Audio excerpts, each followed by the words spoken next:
Welcome to the Business Behind the Scene podcast with Francesca Moi, where we talk all about real business problems, real solutions, and getting actual results in your business. Welcome to episode number 205 of Business Behind the Scene. I was just chatting with an amazing, lovely lady. What I love about my business is that I work about 20 to 24 hours a week at the moment. This week in particular, only working like 15 hours, but I get to talk to business owners and I get to understand what they do in the business, and I get to understand what the problems are and how they can save time. And every time I tell people I work 24 hours a week, they're like, what? And I love that because I want to be an inspiration and I want to let them know that it's possible for them too. And so with this lady, we were talking about, the biggest thing was, I don't know what to delegate, Francesca. It's like, I don't know what I don't know. And it's very fascinating because a lot of business owners think and they assume that what they do, they are the only person that can do it. And I love it because it's the opposite. I'm like, I can actually not do anything alone. I want to do everything with my team. Why? Because the more I do with my team, the more I teach them, the more I train them, the less I need to do. For example, I've trained my team so much, they spend so much time with me that now they're literally editing my book for me and adding things in my book because they know my content literally so well. And so what we want to talk today about, the episode is not about that, but I get so excited and I get so inspired when I get to inspire someone to be like, wait, what? Virtual assistant can also manage my emails? Really? Virtual assistant can write my book?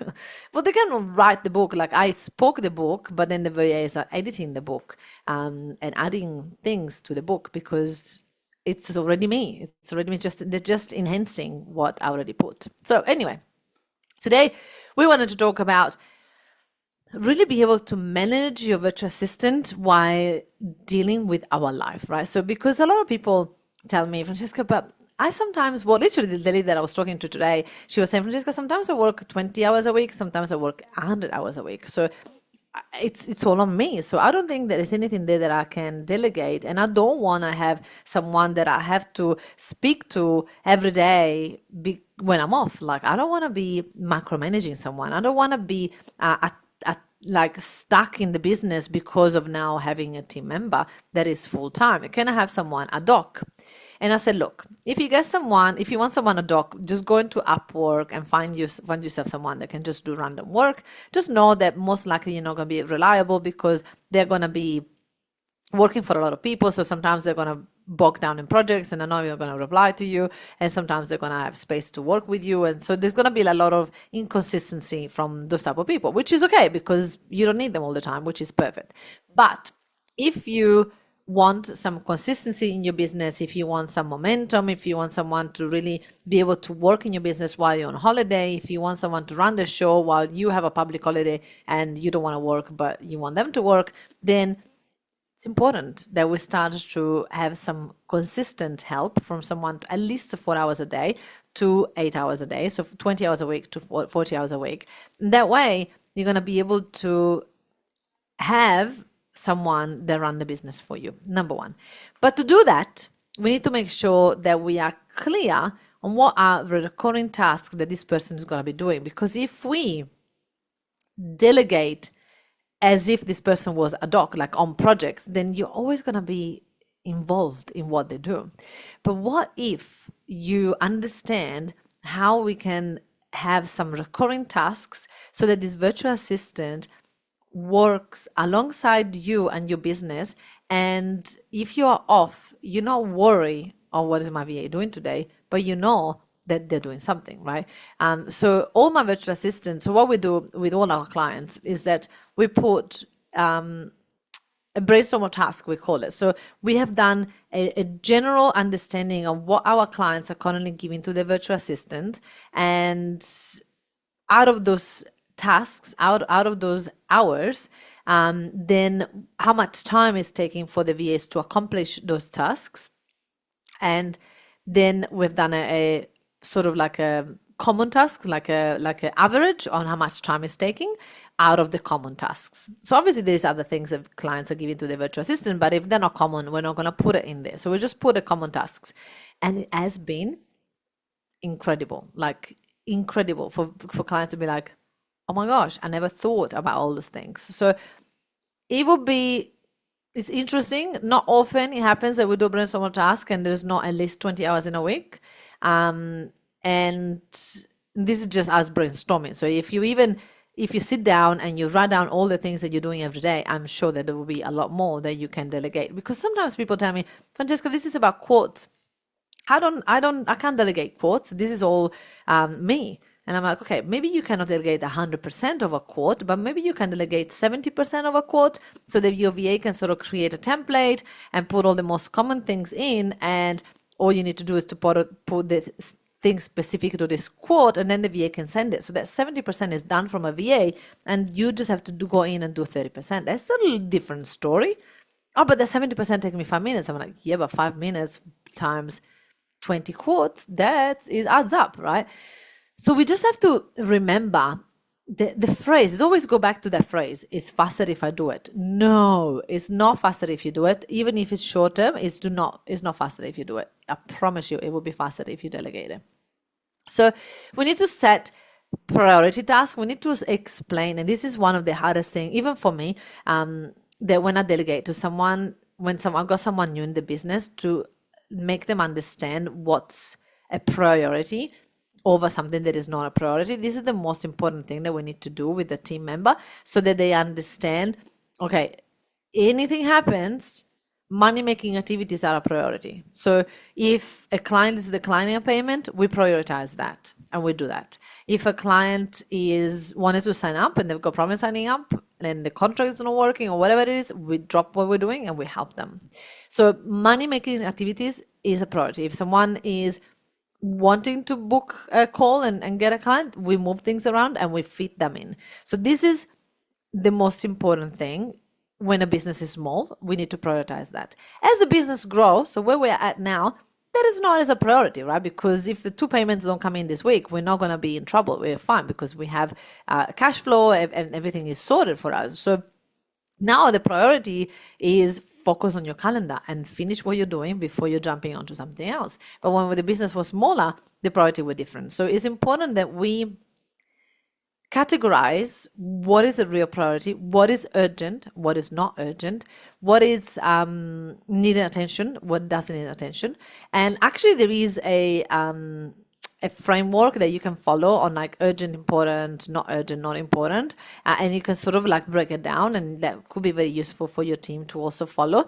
I didn't invent that. You can literally put it in Google. I'm going to do it right now so that I can show you.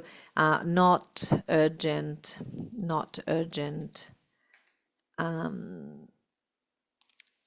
or not urgent, not important. Let's have a look. There we go. As soon as you put not urgent, not important, this will come. It's called the urgency trap. If you look for the urgency trap, I'm not sharing my screen. No, I'm just looking it up myself. Urgency trap. So if you put that urgency trap on Google, you'll be able to find what I'm talking about, and you'll be able to get your team to do it. So it's like a framework that will help you, with 4 different quadrants, and it will help you to what's identify in your business what urgent, what's not urgent, what is not important and not urgent, what is important and urgent, and so on. So you can sort of like break them down. It's priceless, and it will help you and your team understand what a priority in your business and what is not a priority. And if it's not a priority, forget about it. If it's important but not urgent, create recurring tasks, right? So for example, for me, it's important that we are on social media, and so I create a recurring task that my team has to do. So I go backwards. It's like, okay, if my goal is to be on social media every day, then what do I need to do for that to happen? And so then I reverse engineer that strategy to be able to create a recurring task for them to be live on social media every day. I don't want that to be urgent. We'll be like, oh, we got nothing on the story. What are we going to post? No. We want that to be important, but not urgent, so that we make a recurring task. And if you follow that, it will happen. Every single day, we will have something on our social media. So we want to make sure that we understand how to delegate. In my book, I spend a huge amount of time on explaining how to delegate, because it's so important that we understand that delegating is not just like, you need to do this, blah. It's more about understanding that if I was on their side, could I be able to understand it without having all the knowledge that I have right now? Because I probably have the knowledge because I already know what the outcome I want. But if I don't explain the outcome, we don't know, explain why I want this done. If I don't slow it down, then most likely they're not going to be able to follow me.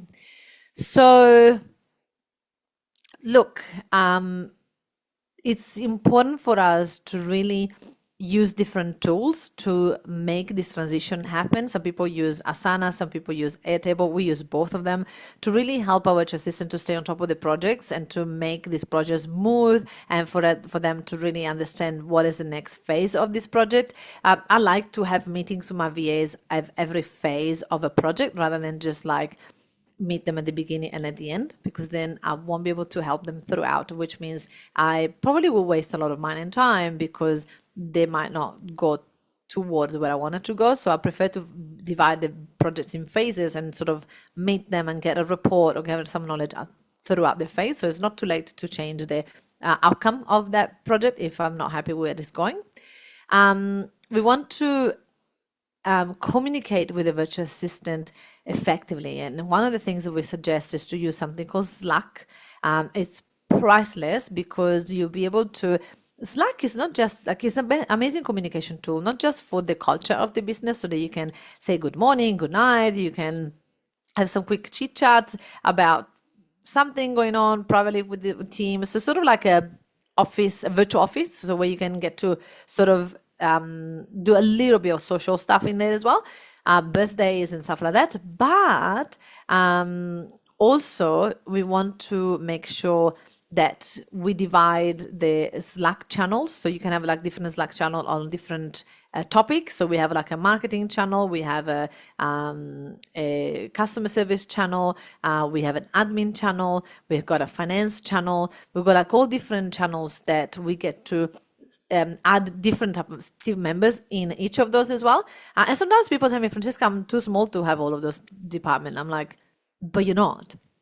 You still should have the departments, even if it's just you and the VA, because so also your brain and your virtual assistant brain will work accordingly to that subject. So if you're talking finance, let's just go and have an organized conversation and just talk about finance in the finance channel. And if we're talking about something else, go and talk about it in that channel. So then you start to understand what is this channel that is the busiest, right? What's the channel that is creating the most hours of work for you and your team, even if it's one of them, and then you'll be able to hire on based on that as well. So it will give you so much clarity. I love that. I love Slack, and it's just so powerful. So I definitely recommend that you use that, and that will help you to have have effective communication with your team. And it's important that we train our virtual assistants to be autonomous, so to be really independent in our absence, because I don't want to micromanage anybody. I don't want more work for me. I don't want to have to show up because I have team members working. No, I want to trust them, and I want to know that there is always enough work. And if I've left enough clear instruction, the team is independent and the team has got it, and the team know exactly what needs to be done. So I empower them to make decisions and empower them to, and how I do that is that I give them again enough procedures and enough information, and I don't give them. Together we create enough procedures, together we create enough information for them to make the right decision in business and continuing going. But I check in on Slack very often. So even yesterday was a public holiday. I spent the day, I'm gonna just tell you here, I spent the day watching a TV show on Trump. I was curious about his life, and there is a TV show on Netflix, and I was like, you know what, there's lots of people talk about this Trump. I want to know who he is, and a bit more of the insides of who is this person, because you can read all different opinions, and I wanted to have a look with my eyes. And so I spent the day watching a TV show, literally. But while I was doing that, every now and again I will pause and I would just check in what's happening, right? I will check in, okay, my VAs onto this, and I would say yes, no, or I will redirect, or I'll ask another question, right? Because it was a public audit in Australia, but not in the Philippines. So my team was still working and I was still checking, but that doesn't mean that I'm in my desk working. I was just like, let me say this. I was across all the channels, right? On the Slack, all the departments. I knew exactly what was happening, but I just didn't need to work. I just need to be across it, and that's different. And I love that. I enjoy that. It's not a chore for me. I just like that, and I like to be on top of everything. I like to know where everything is, and that's why I like to have all the different channels. It makes me feel that I'm in control of the business, and it works for me. It works for the VA. They know that they always can count on me. I don't have notification on for Slack, so if something is urgent, I will. I've got only notification if they say urgent. If not, I don't know about it. So if I don't want to check, I don't have to check. I hope that you find this valuable. If you love it, get my book, The Power Delegation. You're going to love it. And hopefully get a review from you as well. Thank you so much, and I'll see you next week. Bye. Thank you so much for listening to this amazing podcast. Now, if you enjoyed this, you're definitely going to love my Facebook group where I've got over 11,000 people in it, and they're all business owners successful like you. It's called the Successful Entrepreneur Lounge, and in there I do classes every week, and I get to interview my clients, and I get to teach you all the things that I've done to get my business to 100K plus a month. So I look forward to have you in there. It's called the Successful Entrepreneur Lounge Facebook group in Facebook. I look forward to see you there. Ciao.